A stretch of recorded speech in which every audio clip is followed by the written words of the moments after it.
I didn't realise you were such a lover of bowls. Have you ever played bowls? No, there's a reason for that. I like bowls. I'm not 78.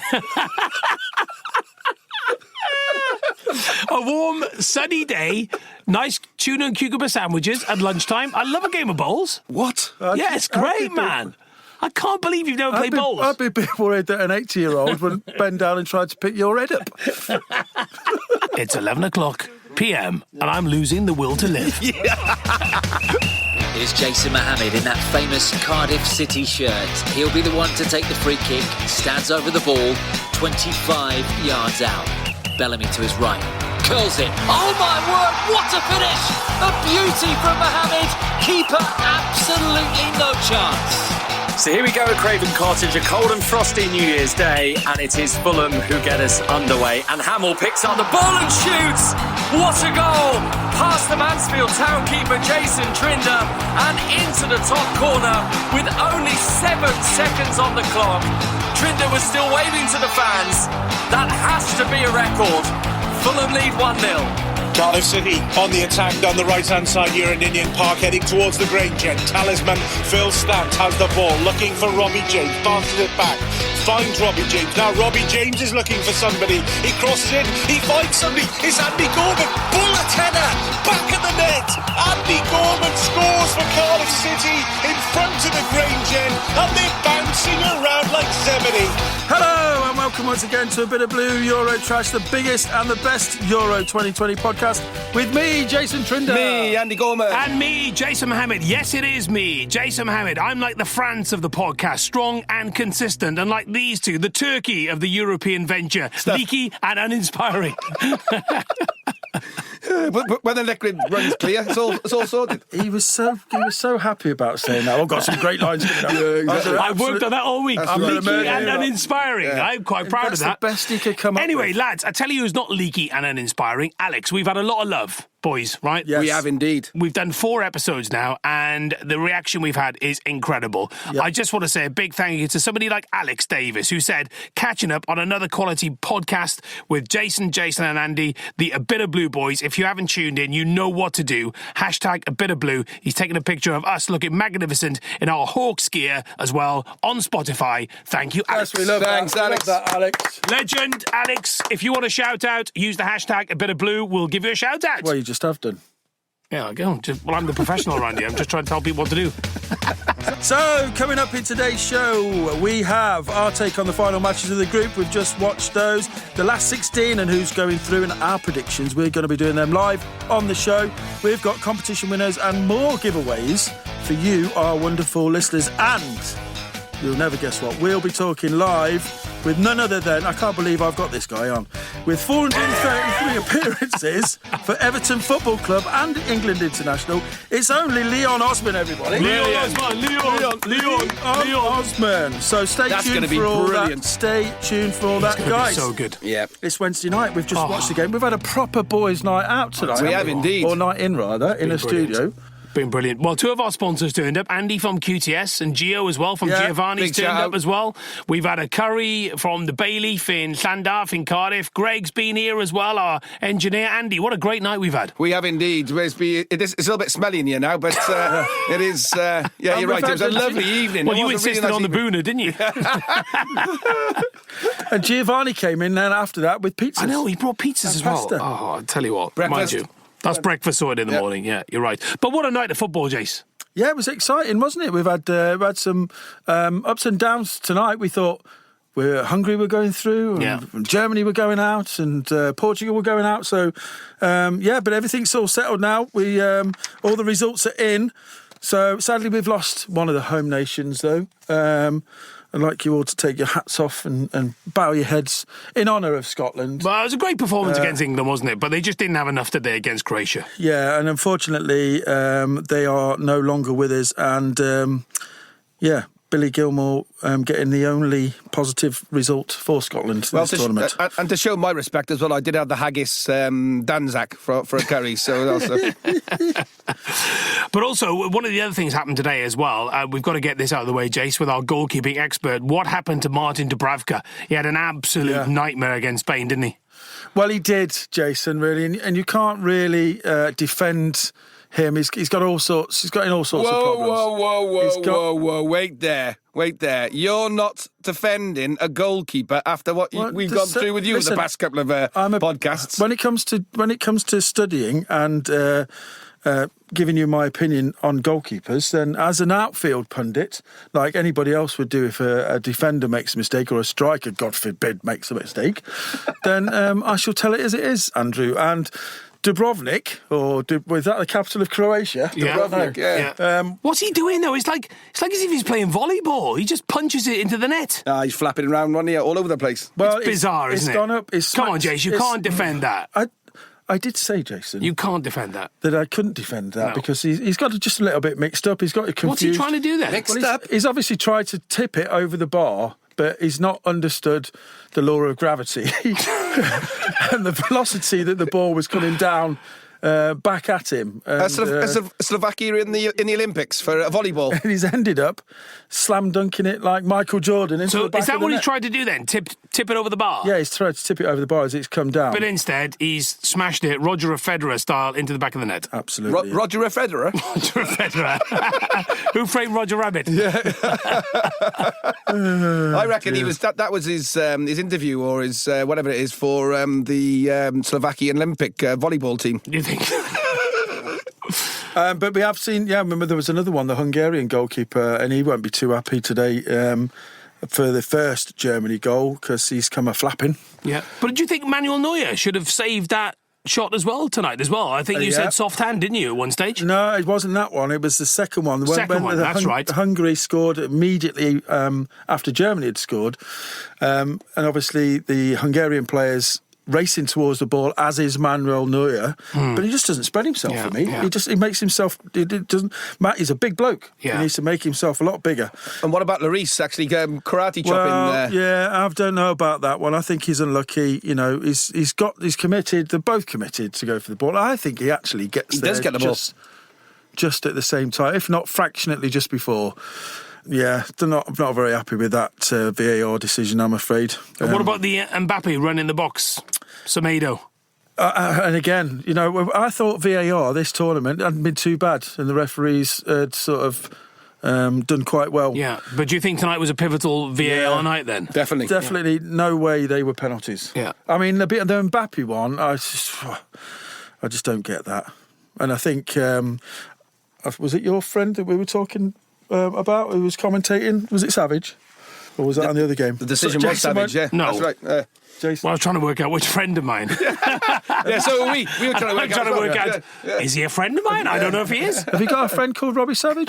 You did tell us that story about Robbie Savage. Yeah, I did tell you that story about Robbie Savage. That was in episode 2. But you did say you had another one. Yeah. Yeah, you do want that now, do you? Yeah, we do you do. really want that? Yeah. Oh, right, okay. What So happened this basically, time? what happened on this one was...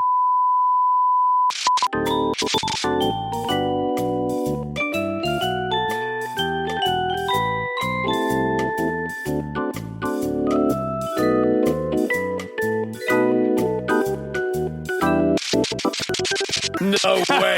Can't believe that. Yeah, I had a great That's 3 years. crazy. Great 3 years. Wow. Yeah, I know. You can't believe it, can you? Wow. You could not make it up. How were the police not called? Oh, my goodness. This is Anyway. classic podcasting. Yes. Classic it is podcasting. indeed. Yeah. It is. Great stories. So, last 16, Wales are there. Let's talk about Wales. Yes. Absolutely right. I think it's a tough game for Wales, the Denmark game, because I think when you look at what's happened with Christian Eriksen, you think about how galvanised that Denmark squad will be. For me, I think the squads are evenly matched as well. Then you've got this bonkers thing where Kasper Schmeichel's in goal for Denmark, Danny Ward is number 2, is in goals. Yeah, absolutely. For Wales as well. But, look, the impetus is with Wales, I think. But I just think that if you ask a lot of football fans around the world, Andy, about who they'll be supporting because of Christian Eriksen, and again, our thoughts are with Christian and his family as well, a lot of people will say, I so want Denmark to get through. Do you agree with that? Yeah, I think it's going to be a tough one for Wales. It's going to be a tough one for Denmark as well.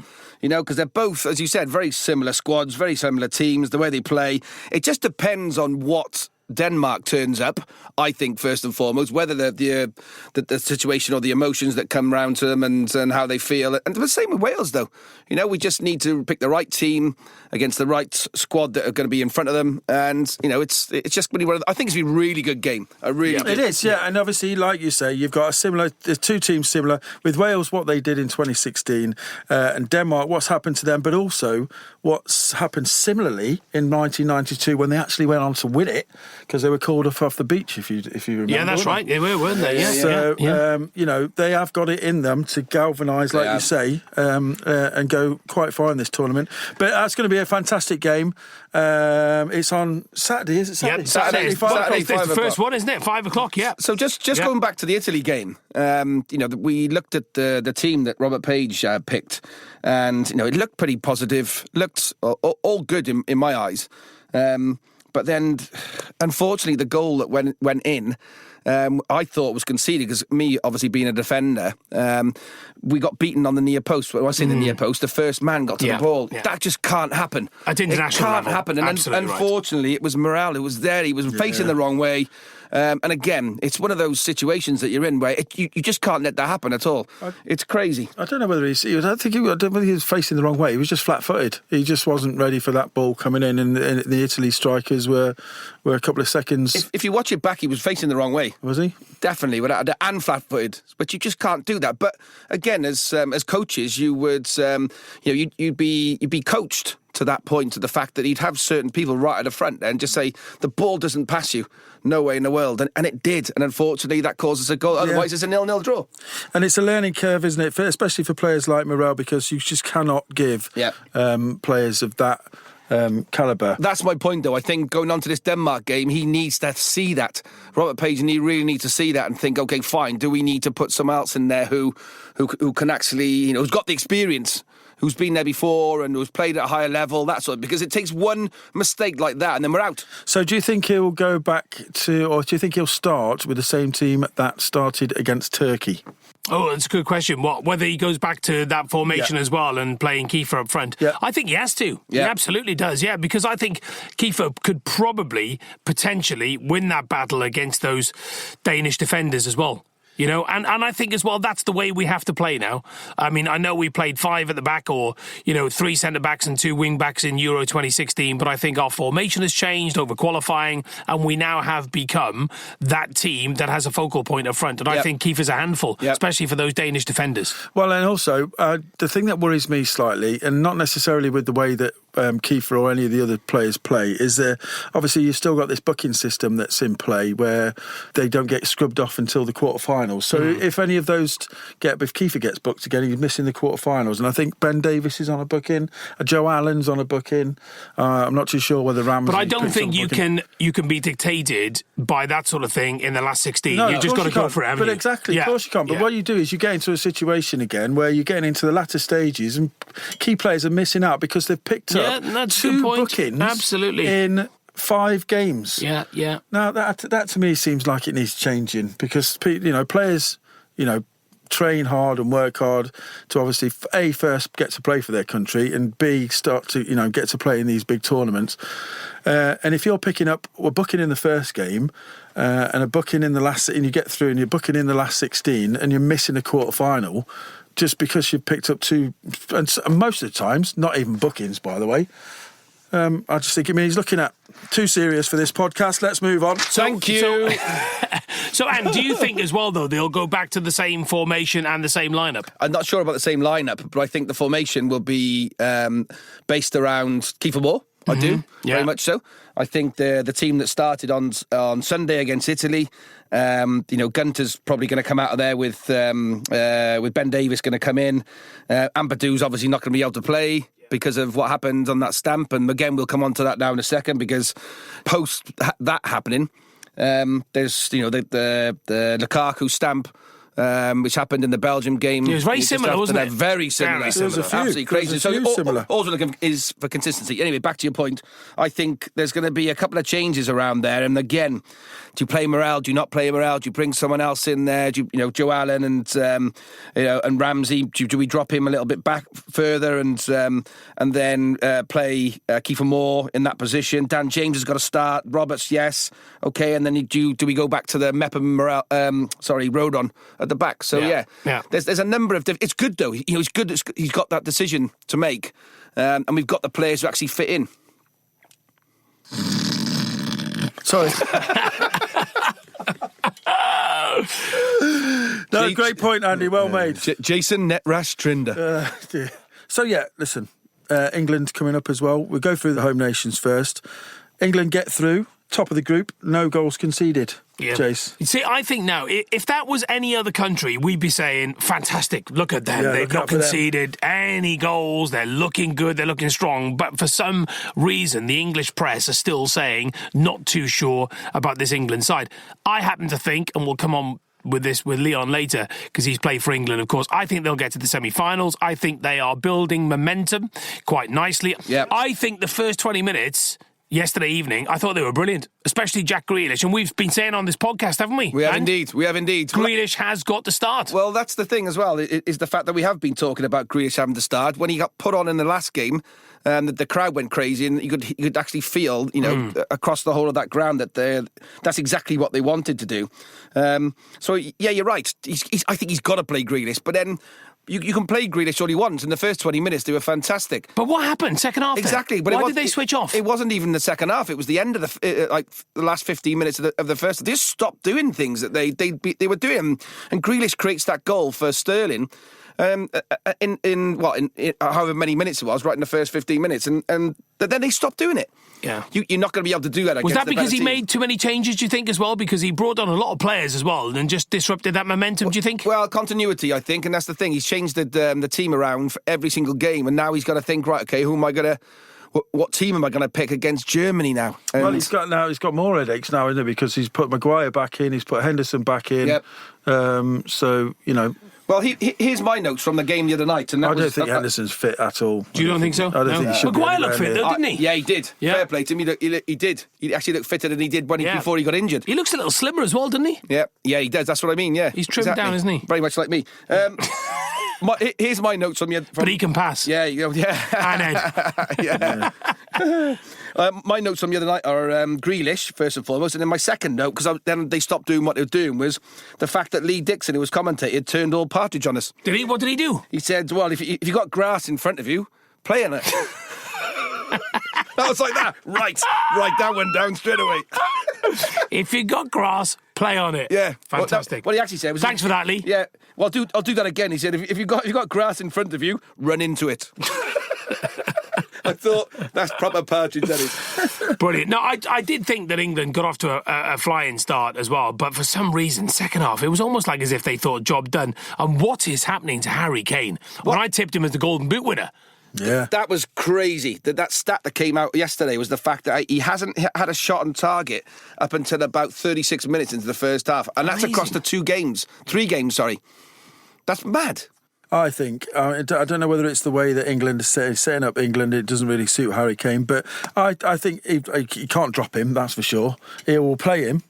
You'll have to start him, and you can go back to the stats and look at them. You won't see Harry Kane go more than sort of 4 or 5 games without scoring a goal. So he's due a goal, and I think he'll get a couple, maybe one. What I love about Kane as well, boys, and I know we described him as lethal at the start of this series of podcasts as well, and obviously he hasn't scored a goal yet, but do you notice that chance he blazed over, right, which is very unusual for Kane. Mind you, he was about 20 yards out as well. His first instinct is to just have a go. Yeah. That's a mark of a top striker, isn't it? Do you know what I mean? Well, again, definitely. If you remember in the first 20 minutes of the game the other night, he's turned a defender from a great ball from Harry Maguire, actually. He's turned a defender and he scores them this season. He scores them all day. Yeah. And then but the keeper gets a hand down to it, and it's a save. Yeah. That's ripping in the back of the net, definitely. Yeah, absolutely. You know, 6 It was a good months ago, save, that's wasn't it, in fairness? Really good save. Fair play. And so after tonight's results, they obviously face Germany, which is one of the big international fixtures. England versus Germany always is, and obviously everybody remembers the last time they faced each other at the Euros, and that famous, was it Southgate? It was, wasn't Southgate missed the pen, yeah. Oh, my God. Didn't they play each other in You Euro can see 2000? the headlines though? now. I think they played each other in Euro 2000, didn't they? And Shearer scored that goal, didn't he, in the group stages? I think they met 4 years later. Did they? I think so, yeah. Euro 2000, I think it was. Look it up, Andy. I'll just check it up. Check it Go up. on, you carry on talking. Let me just look it up. So obviously, got to look forward to that. And sadly, we lost Scotland, whose party came sort of crashing down against a side. So no more Modric. Scotland. How good was Modric, by the way, boys? Wow, what a Sorry goal to that is. interrupt you, Jason. No. What a goal that is. That Unbelievable. outside of his foot. You know for a fact he meant that. Fantastic goal. Yeah, England beat Germany in Charleroi in Euro 2000. Alan Shearer scored a goal for their first competitive win over Germany since the 1966 World Cup final. Wow. Just come here for the stats. Yeah, well, okay? we'll- Come to this side of the studio for We the won't stats. worry about that. Greg, No- you got that pillow? Yeah. No. Yeah, and nobody and everybody will be referring now to obviously the last time that they played each other at Wembley and that penalty shootout and Gareth Southgate's miss. Yeah, Won't it? yeah. So it'll also Didn't someone history- else miss that night as well? Oh, was it Gaza missed that chance? Do you Gaza remember the missed ball that got chance fizzed in- when across? That's right, then he in slid. extra time. How close was that? He slid, yeah. In extra time. Yeah. So all the other fixtures are in. Italy play Austria. Yeah, that's an Italy win. I refuse to say the Netherlands because I grew up with saying Holland. I know people who go, it's the Netherlands. Are playing the Czech Republic. Belgium are playing Portugal. Croatia, Spain. That'll be a good game. France, Switzerland, England, Germany, Sweden, Ukraine. So, what we're thinking out of that lot, boys? Well, let's start from the top as well. Wales, Denmark. So, what are we going for? Definitely, we're going for a Wales win, aren't we? Definitely. So, there we I go. think we have to go Wales win. Italy, Austria. I go Italy win. Italy. Yeah, I'll agree with that. Holland, Czech Republic. Yeah. Netherlands. No, I'll say that again. It's Holland, Czech Republic. Netherlands. Netherlands. Belgium, Portugal. Ooh, that's a good game. Belgium will win that. This is a tough They're just one. so patient. Belgium will win. I'm going to go for Portugal Do we, then. know it'll be- where, do we know where that's being played? Get on your stats. Get on your stats again, Jason, while Greg passes me that fork so I can stab myself in the arm. Belgium, Portugal is in Seville, 8 o'clock, Sunday night. I think that might suit Portugal. It is better. definitely Seville. I've been to Seville a few times, and it's Yeah. called the oven of Spain. It's boiling. 46 degrees it was last year when I went. So you two, I'm going to make a little note here. Make Andy notes. Gorman and Jason Mohammad say Belgium. Yeah, I say Jason Belgium. Trinder says Portugal. No, wait there. I just said Portugal. He did say Portugal. Yep. Yeah, he did say Portugal. Before you Has he start changed calling his me. mind? No, No, not like he's you. not like you. No, exactly. Not you. You're Not up like to you. you're up to Croatia, Spain in Copenhagen, 5 o'clock Monday, 28th of June. Croatia, Spain. Who are we Yeah. going for then? I go Spain. I'll go Croatia. JT. Where are you going, Jace? Spain. Spain. Andy Gorman. France, Switzerland. France. France. Allez le bleu. Allez les Bleus. England, Germany. That's tough. This is a tough one. Because it's the type of game where Germany can up their game. Oh, exactly. Do you know what I mean? If they turn it on like If they did turn against it Portugal. on. I've said England semi-final, so I'll go Yeah. England. I'm going England. My heart says England, but I'm just going to go with Germany just to go against you, JMO. Go on then. Okay. JT, casting vote. I said England, sorry. You've said Germ England. Germ England. Germ England. You're making up these countries as he goes along. Germ England. Wait, that man, he'll change his mind in a minute anyway. Hey, welcome to the show, and I fancy Germ England to win. Yeah. Anyway, next. Angleterre. Australavia. Germ England. Yeah, It exactly. kind of sums up his views during the podcast, Yeah, doesn't it? yeah, Anne? that's right. He He's just been keeps changing his mind That's since right. episode 1. Exactly. He just makes up his own countries now. Exactly. There you go. Germ England. Yeah, that's right. I'll go back. The Netherlands. Netherholland. Germ England versus Australia. Sweden versus Ukraine. Go back to your bowls club. Sweet Crane. Who's going to win in the Sweet Crane match? Go and play with your bowls, mates. Danuk. Right, yeah, so Sweden I and think Ukraine. I think Sweet Crane will win that. Yeah. Swindon. South Macedonia. Who've Ely Rangers got in the last 16, Jason? I'm going for Sweden. I think Alloa Athletic will win that one. Yeah. 4-4. He's 5-5. And according to Jason Trinder, the last 16 is Cowdenbeath against Ajax. Mönchengladbach. Brush your teeth. Jace, you really need to do your homework, mate. I swear, honestly. What are you trying to say? Sweatherlands. All I said was England. I went to England. GermLand, you said. Oh, my goodness. So good. Oh, I got tears streaming down my face, lad. It sounds like I've got to stop you, doing this. GermLand sounds like a shop you get your vitamins I'll tell you what, from. boys, I'm having so much fun. This podcast is going to be recommissioned. Well, if you're not careful, I'm going to ring up Robbie Savage's agents and get him. Anyway, Sweden, Ukraine, where were we? I said Sweden. I haven't decided yet. Jason, Andy, have you decided? Sweden. Jason. Jason. Yeah, I'm going to go Sweden. Okay, so you've all agreed with me. Well, thank you very much. This is too much fun. I know. Too much fun. In the end. Who GermLand got anyway? Ingjum. Oh dear. So that's that sorted. So anyway, look, competition time. Oh, yeah. What have you got? What have I won? This week, right, we had our first pair of the Sock Council socks. Big up to the Sock Council. Yeah, well done, sent guys. out to our winner, Lewis Pittman, and he sent a great picture in. Lewis did. Yeah, well done, Lou. With I don't know whether it was at work, but he was there with his socks on. Oh, his feet up. Yeah, he had his feet up, didn't he? With his laptop out, and I won his job. I don't know whether it was in the morning, Andy, or what sort of time of day it was. Well, we couldn't see, could we? But it was a great picture Lewis sent us, so well done, Lewis. I'm glad you are enjoying your socks. We also announced on the last show our winner of the best Euro story, which was Hugh Moore's, and his night out with a Brazilian. We still want to know which hotel it was. Yeah, we are. His people are talking to our people, and we're going to get a meet up to finally get to understand what that story was all about. And Hugh's socks will be arriving from the Sock Council this week. Well done, Hugh. So give us a picture of that, Hugh. And Hugh's also been posting nice things on Twitter as well, hasn't he? Reviews as well. So if you're listening and you like the podcast, then tweet us, drop us a line on Instagram and the email as well, isn't it, Jace? That's absolutely correct. So this week we have a competition running for you. If you've been following us on the socials for the best Euro goal ever, we've had so many good suggestions, which we'll look through. We'll pick a winner. So get your suggestions in on the socials and join in with that. And you could win yourself a fantastic prize because we got those highly acclaimed book sets from Stuart Kane, the Man Friday books about Robin Friday. Oh, yeah. So well done, Stu. they are very good. And that's a really nice prize for Stuart to give us, a set of those books. So to be in with a chance of that, just send us your suggestions on the socials, either Twitter, Instagram, Facebook. We're on them all. I can't keep up with all that. It's getting so busy on those socials now. So, but you must follow us. You know, we've had over 1,000 downloads in a week of this show. Yeah. It's going pretty mad. And all over the world as well, Jason. We're in 25. Before we started the show, you were saying all over the world. All over the world. GermLand, Honduras. We're massive in GermLand. Australia. In actual fact, we are in Australia. People listening to us in England. Didcot, Broadway, Winnersh, Taplow, Norwich. over 20. Over 20 Over what? 25 countries we're available in, or we've been listening Really? to. Yeah, That's over brilliant. 25. That's so impressive. So thank you. I told for you I that. was the saviour of this podcast, and as it's proved whatever. out to be. Cut that bit out, Greg. We've also got another Sock Council prize to give away. So Another one? Wow. Yeah.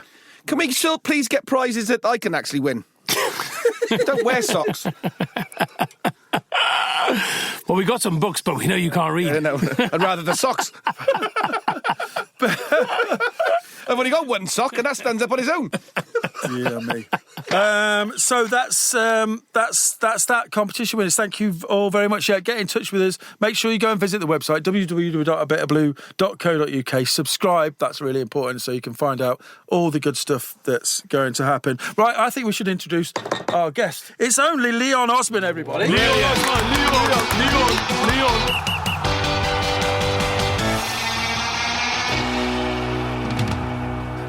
Leon, thanks very much for joining us, mate. Really appreciate it. Absolute legend. Everton, I think it was 433 appearances, was it, for Everton, Leon?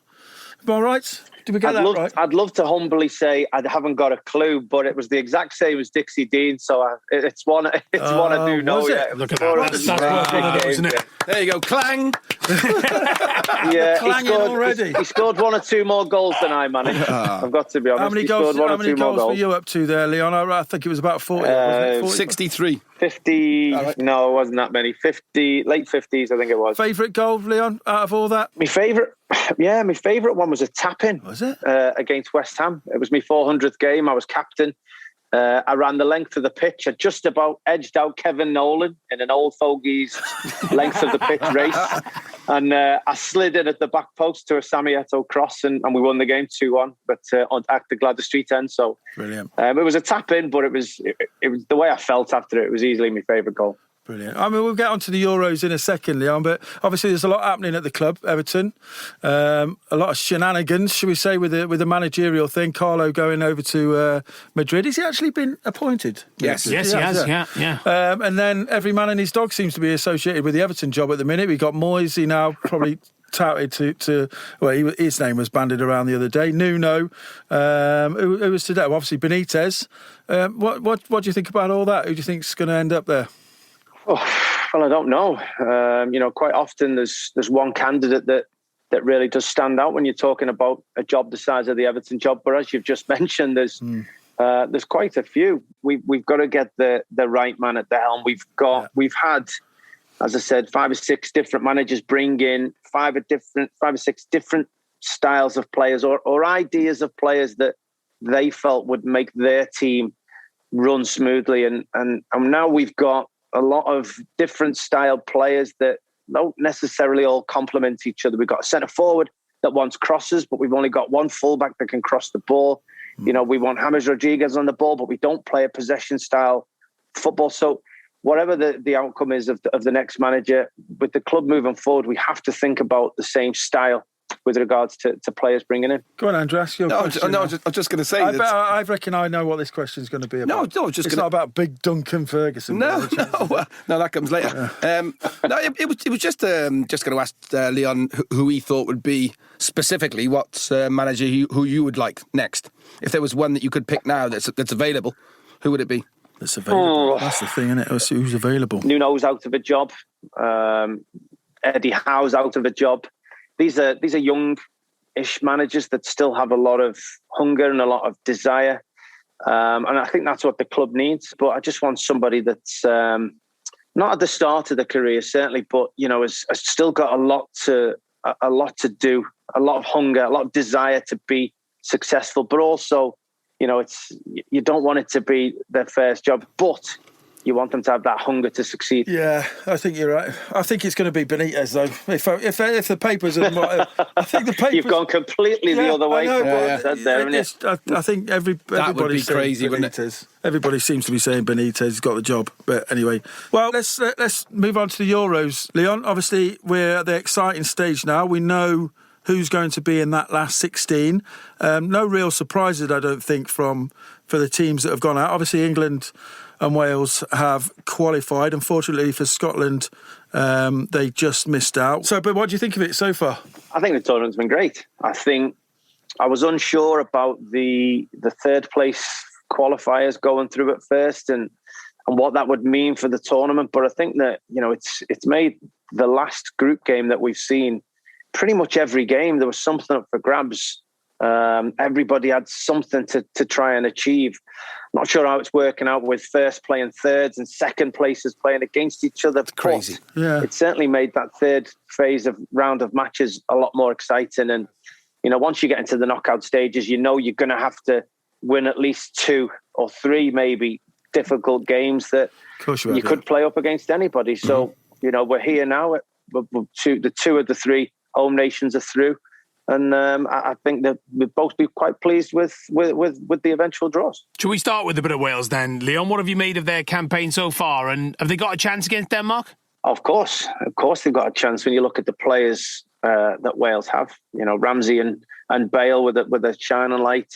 Was it 5 years ago now? Yeah. In the Euros, and they may have aged a little bit, but in that game in Baku, they certainly came to the front and to the fore again, creating the goal, scored the goal, very involved. Was Bale in the second as well. So they're still incredible talents. Then you've got the likes of Brooks and Wilson, who I think are incredible players. So Wales have certainly got a chance. There's no doubt about that. Denmark, through what happened to Christian Eriksen without their best player, but they've still showed that they have an incredible belief within their squad. So it'll be a tough game. It should be a great game to watch. Yeah, I think that's going to make it tougher for Wales, really, just because of that Eriksen thing. But you've got two similar sort of sides there in terms of what Wales did 5 years ago and how they got on, and what's happened to Denmark. Sorry, Jason, I keep mentioning 5 years ago. He gets all a bit upset when... Don't worry. He starts shivering. Leon knows what happened, it's fine. He just says shivering when I mention Wales and 5 years ago. He's got a box of tissues next to him, but not for that. Put it this way, I had a season ticket for the grandstand. It was fine. But yeah, she's got two teams there that will be passionate and obviously want to go out and win the game. So I'm looking forward to a good game between them two. And with all the stuff about the fans, the Denmark fans being allowed and the Wales fans not being allowed, it's going to make for an interesting game, I think. Yeah, I agree. But again, I think it'll be a game full of passion, and I think Wales will be able to thrive off that. I think Wales can not quite buy into it, but use it themselves. And I think people, without being disrespectful to any team in the tournament, people look at Portugal v France games and you think they're going to be the incredible games at the tournament. But quite often they're two teams that aren't necessarily classed as the top four or the top six teams in the tournament, but are there to have a right go, are there to show the quality that they have. They always have two or three top quality players. And they're the games that generally end up being the best ones to watch. I think before the tournament started, if you gave any Welsh person or Welsh fan the opportunity or the team that they like to play in the next round, and someone said Denmark, you'd take that all day long. Yeah, definitely. Of course, especially when if you were had everything going into place. Well, for either team, if they were to progress through that, I think it's to play.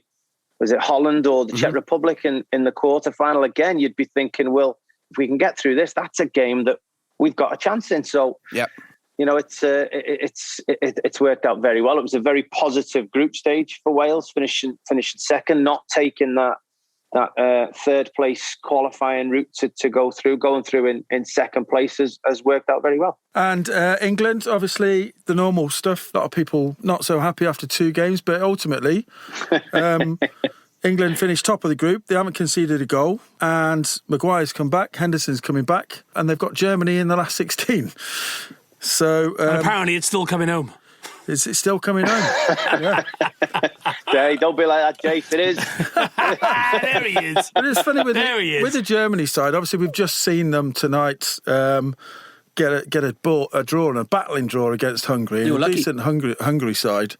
But we also seen Germany absolutely rip Portugal to bits. So it's going to be interesting to see what team turns up at Wembley. It's going to be a great game. I mean, England-Germany at Wembley again. What's your thoughts been about Gareth Southgate's selections and whether he should be playing Grealish, whether he shouldn't, his formations that he's changed? Well, look, Gareth Southgate's been working towards this tournament for, certainly for the past 2 or 3 years now, since the last major tournament, the build up, the qualifying, watching the players, thinking about it, and especially since the draw was done for the groups, he'll have been trying to identify his styles, his systems, his players for each game. And it might not have all been sweet where England are expected to win each game 3-5-0, as is the excitement that takes over everybody. But England have won 2, drawn 1, not conceded a goal, and are into the last 16 at a canter. Really, you can't say that they aren't. So it's gone well so far. Absolutely.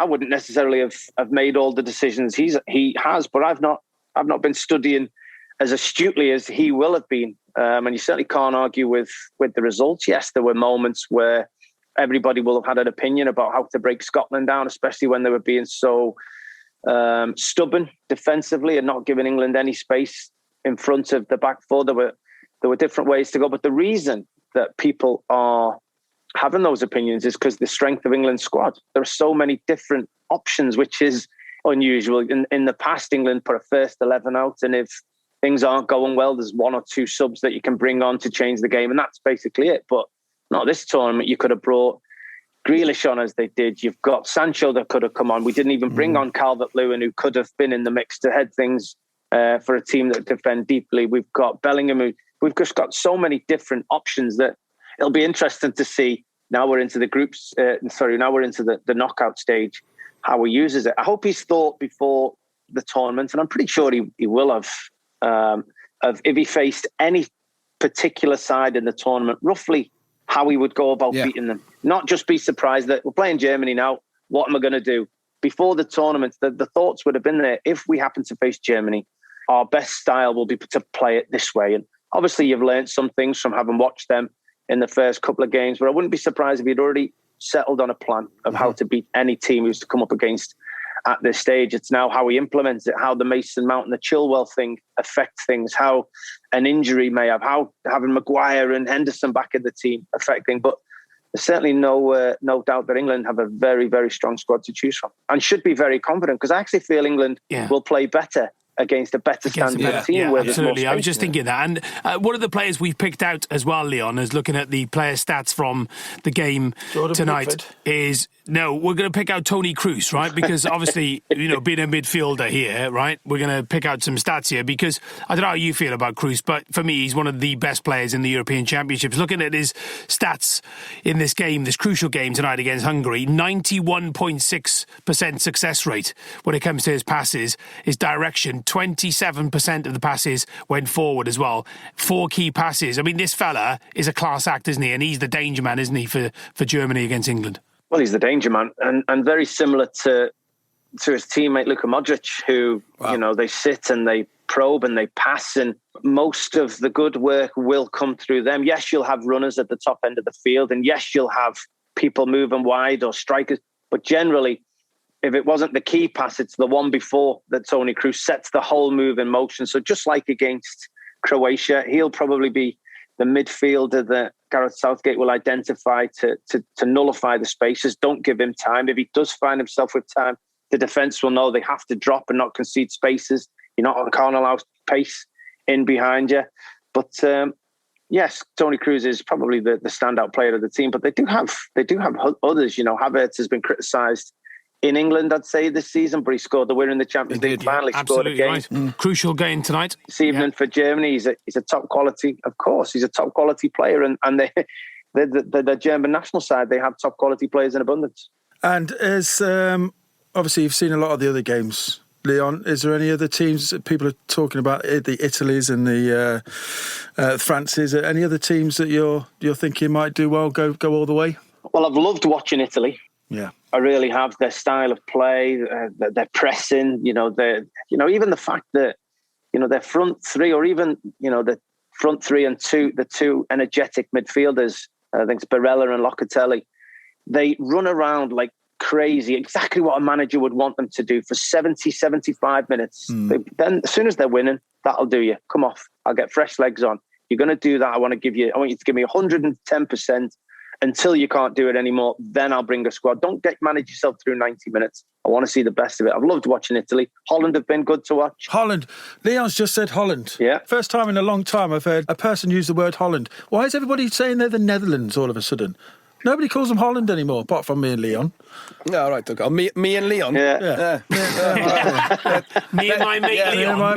You only just met tonight. No, me and my mate Leon with the chandeliers. Listen to them. Leon knows the score. Leon, just bouncing back to Italy quickly. The crazy thing about Italy is at this very moment in time... Hang on, you mentioned Italy there. Jason calls them Italia. Ah, right. The correct term, yeah? Is that what it is? Giovanni. Yeah. Italian.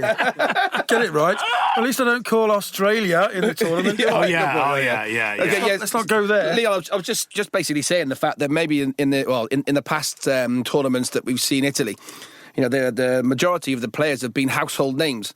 Now, I looked at that game on Sunday against Wales, and to be honest with you, all right, when Chiellini wasn't even playing, and then Jorginho, who's playing for Chelsea. Apart from that, the other players I've not really heard of, and that's probably because we don't watch the Italian league over here, but just for them to come on into this tournament and look the way they do is they're just...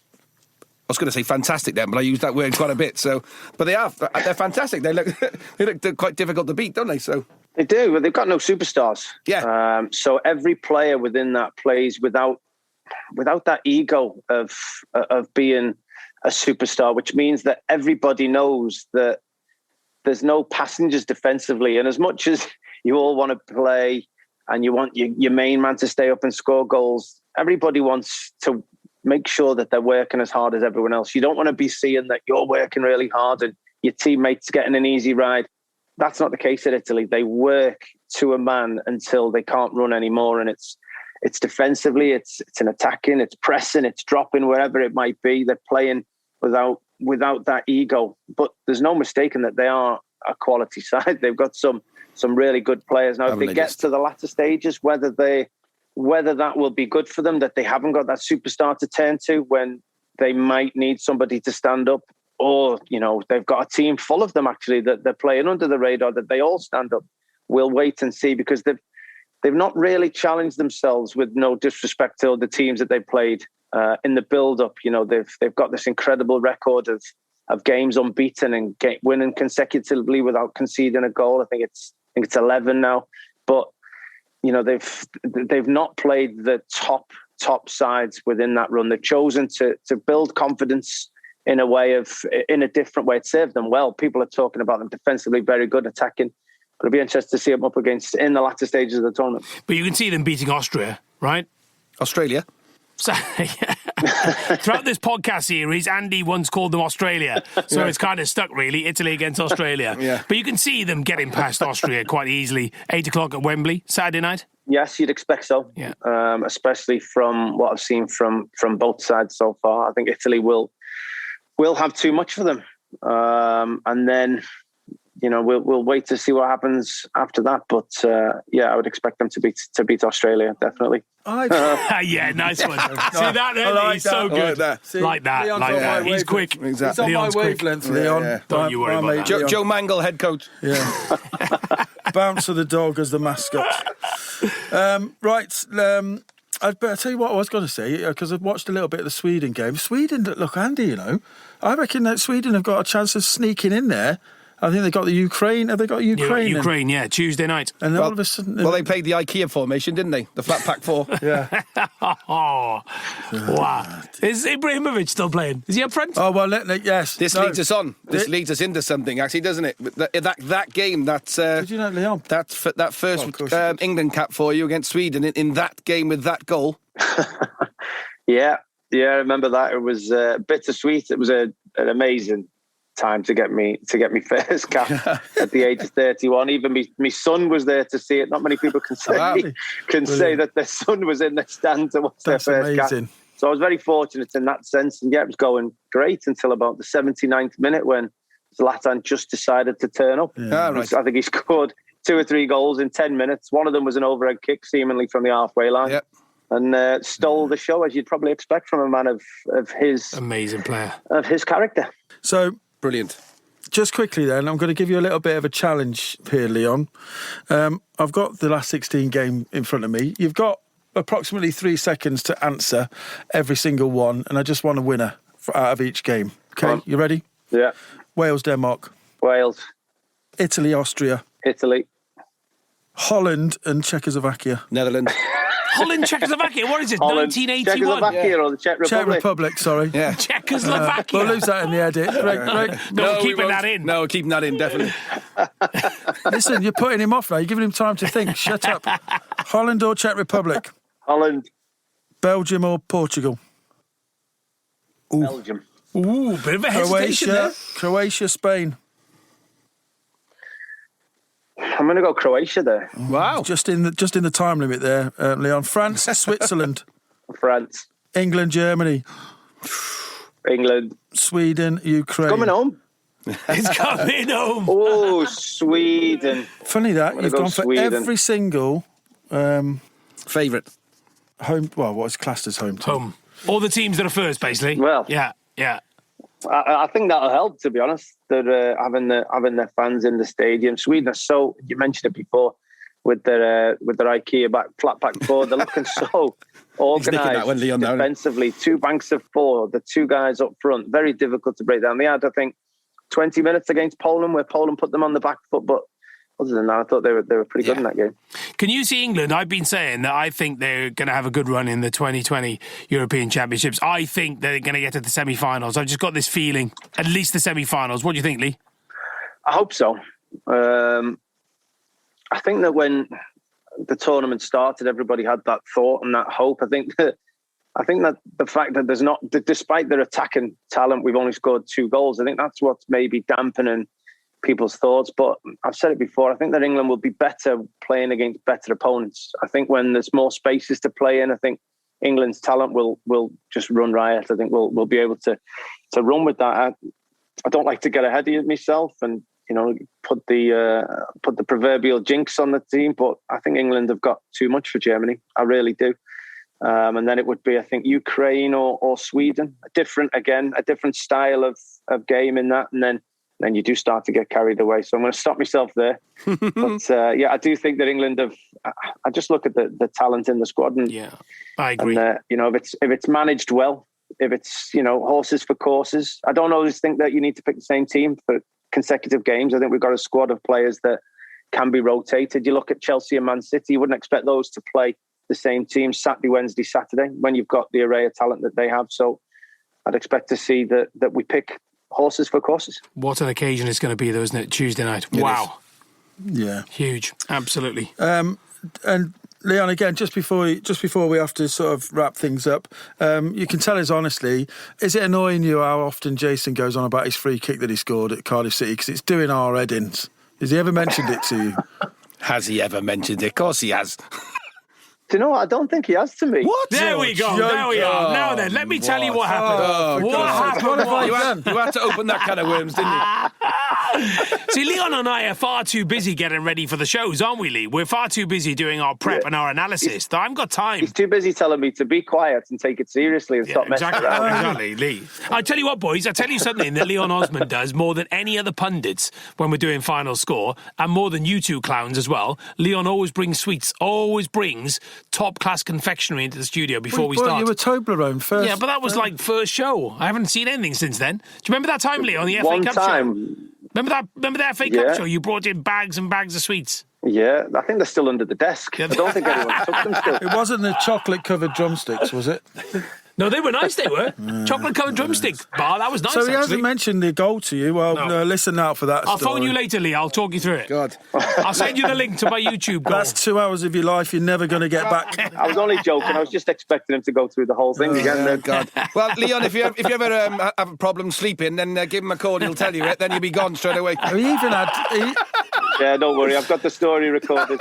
He even had to get Dan Walker involved this week. This week, I know, Dan, well, Leon knows Dan well as well. It was like Dan, wasn't it? Played in front of 2 million people. Dan.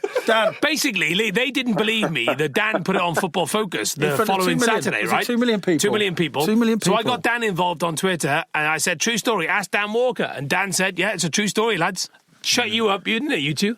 Yeah. Shut you right up. Secretary of the JMO. He does Egg Club, doesn't he? Has he got the JMO Free Kick Club I'm not as sure. well? Are you on Dan Walker's Egg Club as well, Lee? Have you ever done that, the Poached Egg Club? I'm not, but I do make a wonderful egg. Do you really? Do you? I've got to be honest. I should have put myself forward. Yeah, I enjoy cooking. Yeah. It's one of those funny things that you get into. That's great. I'm the chef as well. Do this more often. Ask footballers their favourite dish. Yeah. What's your favourite dish then? Because Andy here, he's been on match. Well, he didn't actually get through to the final stages because he burnt the out of his lamb.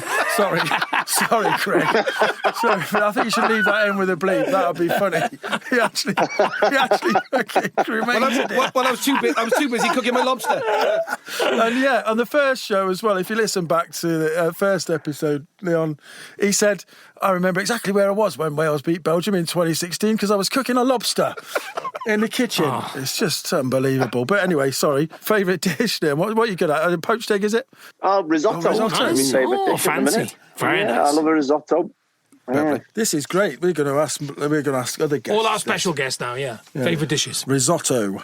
Do me a favour, because I've got a friend of the show, who listens regularly, and a good friend of Andy's as well, called Dave Jackson, who's a massive Toffee, right? A huge one, and he absolutely loves you. So if you could just say, hello, Ross Kemp. Yeah. He is the spit of Ross Kemp as well. Are you ready? Hello, Dave Jackson, a.k.a. Ross Kemp. This is Leon Osman, former Everton player. Just wishing you a big hello.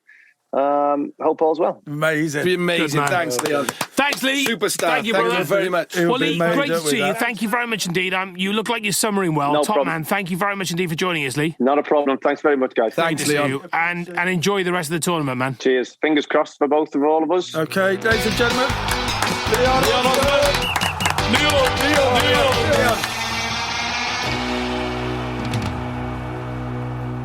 Can I just say something as well? I got tweeted by a security guard who used to work at Mansfield Town years ago.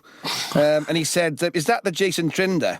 And I just said, well, yeah, before you... Is that the Jason Yeah, Trinder? he just said, is that the Jason Trinder? That's what he said. So he said, he remembers one day when you actually came to the players' entrance. Been working on this. No, this is an actual tweet. It is. And the security guard actually went to the players' entrance door and you came in with the biggest bag ever in history. So he said, well, listen, I've got to check it. So he obviously checked it and there was his lunch in there. So the mightily relieved security guard turned around and said, well, we thought you had your boots and gloves in then.